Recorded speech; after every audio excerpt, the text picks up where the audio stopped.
It's our intention. Our intention is everything.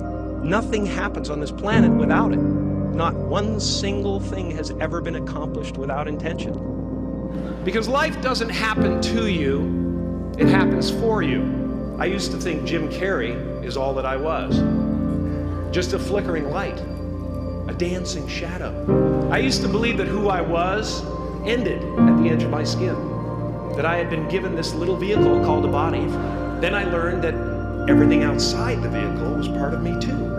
I'm everything, man. There's no end to it, and it's so much fun. You know, at any one moment, you're either in your body or you're not in your body, and you know the heart can't go anywhere. It has to run the body, and it has to keep the blood pumping, and so it's stuck.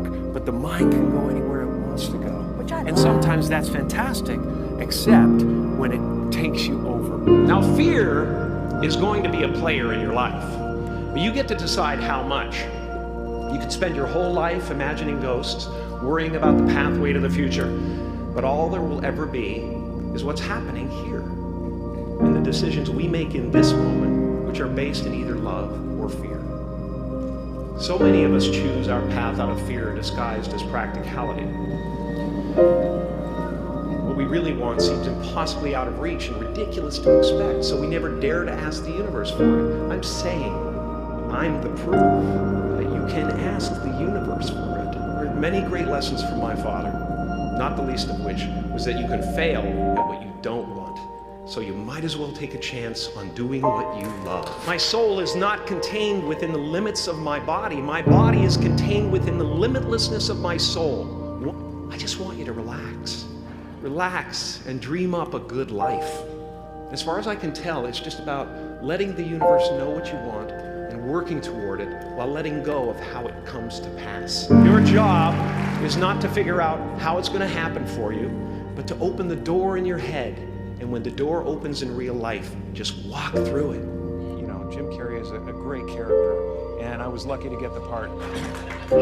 But I don't think of that as me anymore. You don't? Not at all? Not really, no. I used to be a guy who was experiencing the world, and now I feel like the world and the universe experiencing a guy. And I would visualize things coming to me that I wanted or whatever. This was in like 1987, 85, yeah. And I had nothing at that time, so it was like, but it just made me feel better. It made me, at that time, all it really was for me was kind of making me feel better. I would drive home and think, well, I do have these things. They're out there. I just don't have a hold of them yet, but they're out there.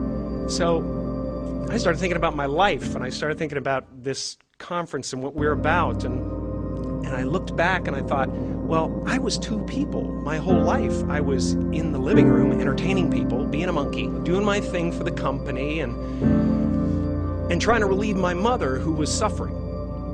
She had rheumatoid arthritis and phlebitis and everything under the sun that was nagging at her, and she was depressed. And one day I read something from Buddha that said that all spirituality is about relieving suffering. It's what's happening right now inside everybody is they're going, who am I? And they're depressed, you know, a lot of people, because they're trying to hold up an image in the world. And that's what depression is. Everybody walks around and they go like, why am I depressed? Well, it's because you're trying to be something for the world, you know, and as soon as you let that go, better things happen.